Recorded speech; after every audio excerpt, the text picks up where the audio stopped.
Welcome to Buckeyes Tomorrow Morning for Sunday, August 9th. I'm your host, Tom Orr. The Ball State game in 27 days, the game against Michigan in 111 days. We're sponsored today by our friends at Jeff Ruby's of Columbus, proudly offering nationally acclaimed USDA prime steaks, seafood and sushi, impeccable service, live entertainment, and an attention to detail that is simply unmatched.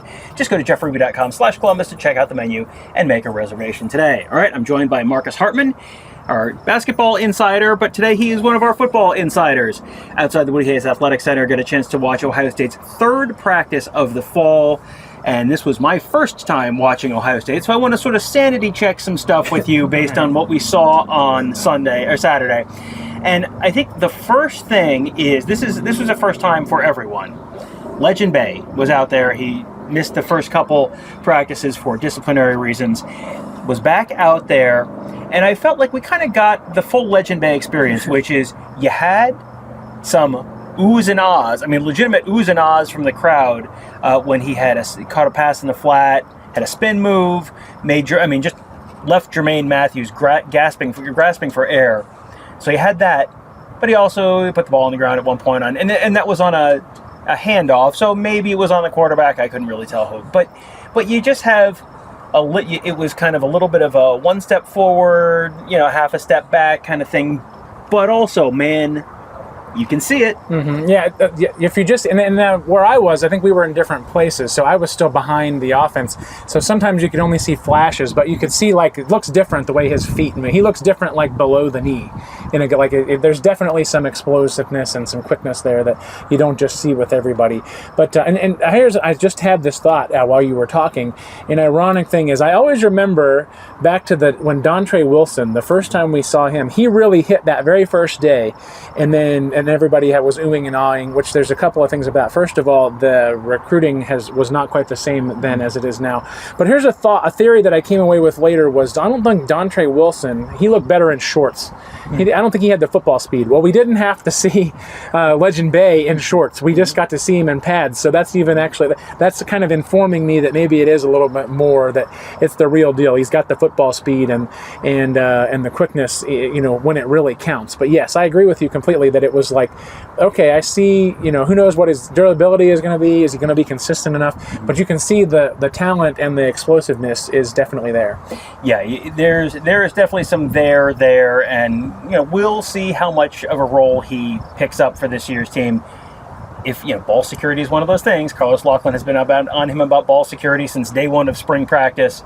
So if you can figure out the ball security piece of things, that will probably, I am expecting some substantial stuff from him this year. Another true freshman who we saw, who I think has been very much stock up this week, is Jay Timmons, where I think my assumption was, okay, Earl Little will be the first team at that nickel spot, and Terry Moore will be the first team at that field safety spot, and Jay Timmons, hey, everyone, they're very high on him, but, that's great. We'll see you next year, or maybe you'll earn a role later on.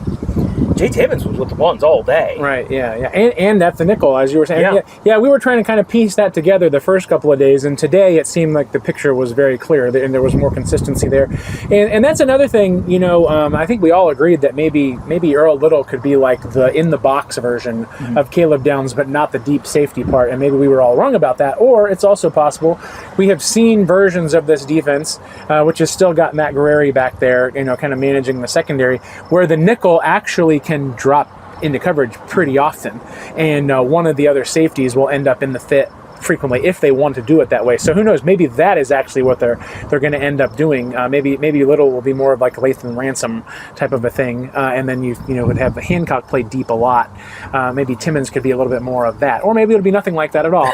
But it is interesting because that was also why we were wondering. Jermaine Matthews had been. I think he was with the ones all the time today because he was not so much the first couple of. We really didn't see much of him at all the first day, and then we wondered if maybe he could be. They're giving him some more time to try to work on him at the nickel as an emergency nickel, or if they've got two different nickels. Because I've said to a couple people, well, they really need three cover guys out there for Texas, and someone pointed, and maybe Oregon, maybe not too many other teams, but there are times where they're going to want three corners, and there'll be times where they want three safeties, and then Timmons with the body style, maybe he really could be both. I mean, in a perfect world, he could be both. But, he looks a little bit more like a safety just in his size and everything out there. So if he can actually play corner, all the better. But yes, very interesting development as something that, when you talk about that's how they look today all day, that makes it feel a lot more, that doesn't feel as experimental as some things felt like the first couple days, but we'll see.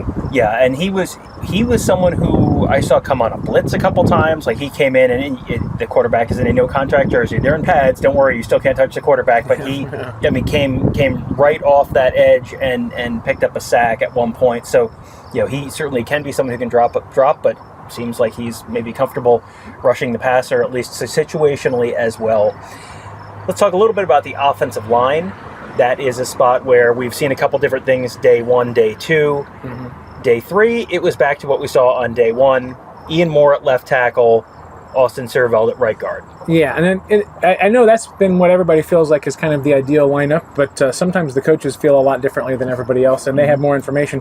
But it seems like that's probably, it's one of two things. They've either decided, yep, that's pretty much it, or they're just saying, well, we know what Austin looks like at left tackle. Let's give Ian as many reps as we can and see if he makes it. And sometimes we see units look one way for a week, and then then they'll have a scrimmage, and then they'll scramble everything, and then that's more like what it's going to be. And sometimes that results in a lot of change, sometimes it doesn't result in much change. So, just to caution everybody that it might be permanent or it might not be permanent. You never know exactly what the coaches are thinking, but I mean, obviously you can see what they're going with in terms of Sierveld certainly can play obviously proved himself at tackle in college, but this may be a higher ceiling with this group this way. And they could also, when we're not in here for practice 4, go right back to what they did for practice 2 and just be alternating days. It's right. Just yes. And we can certainly ask Ryan Day about that, or ask Arthur Smith about that when we talk to them in the next week or so. We'll, I can't guarantee they will answer those questions, but we can certainly ask about that. Mm-hmm. So we'll see where that all goes. A couple other true freshmen who kind of stood out at different times. Brock Boyd had a really nice catch along the sideline from Julian Sain. He was working with the ones more than I expected to see him working with ones. They were shuffling guys all over the place. There was a lot of movement with receiver for sure. Yeah, you would see a guy out there with the ones, and then he could be out there with the threes. It felt like he was out there with the ones more than some of the other guys. Mm-hmm. So, that's at least something to watch. One other guy who was out there with the ones at one point, and I thought, do I have this right? And I double-checked. Yes, I did. Dre Quinn, true freshman defensive end. He was out there with the ones briefly and was going up against Philip Daniels and had a nice pass rush. He didn't get a sack, but it was a really solid rep. So that is a do not read anything substantial into that kind of thing, but just kind of like watch this space, monitor this space. You were talking about how physical things have been this week. That's kind of interesting because fall camp, Ryan Day, it feels like always, is trying to balance, you have to get ready for the season, but also injuries and all that kind of stuff. It feels like they're getting after it pretty well. Yeah, I felt like, and I asked a few other people, just make sure, I'm always afraid that my perception, I don't want to be a slave to my own perception. And so I asked other people if they felt the same way. I felt for day 1, I thought it was really physical. For day 1, it felt more like it was like day 5, not in pads, but in day 5, later in practice type of the thing. I mean, they hit the ground running as far as I'm concerned in terms of everybody getting after it, running into each other, a lot of aggression, and just and there seems to be a good esprit de corps to the whole thing too. Of course, that's not uncommon for the first few days of practice. Everybody likes to get back. Even if you don't like practice, you still kind of like to get back to football, right? And they were very physical today for it being the first day in pads. I mean, there were guys on the ground, the first or second team rep. We'll see if that portends something. Another thing that I wonder.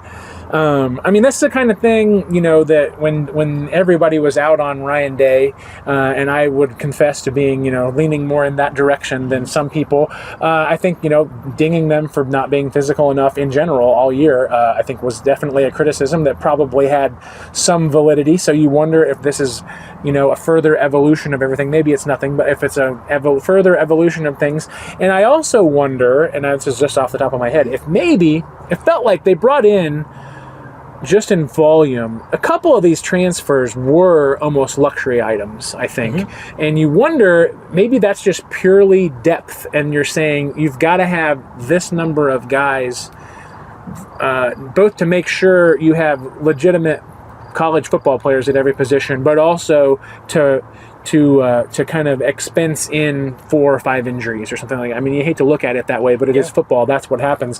Maybe you feel like if you've got enough bodies that you really feel good about, if you've got 40 bodies instead of 30 that are game ready, you can run into each other a little more often, and if guys get banged up, they can rest a little more, or if somebody gets a serious injury, you've got somebody else that you can plug in there that without having to turn to a true freshman, however talented, or a true freshman or a redshirt freshman or whatever it may be, however talented that guy may be. And it may be also that some of those guys were brought in to backfill.